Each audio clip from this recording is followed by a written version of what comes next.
Hello, नमस्कार दोस्तों।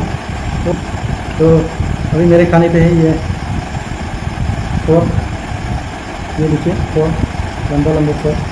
और ये हमारे जो भाषा में बोलता है इसको दिंखिया। तो ये फंड, इंग्लिश में फंड बोलता है। तो इसी के साथ हम आज खाएगा। और मिस लिया है, थोड़ा सा मिस लिया है, साथ में मिस लिया। और ये इसके लिए है।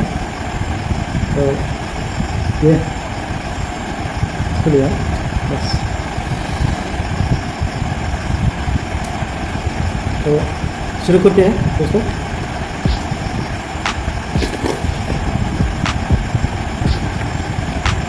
ओके।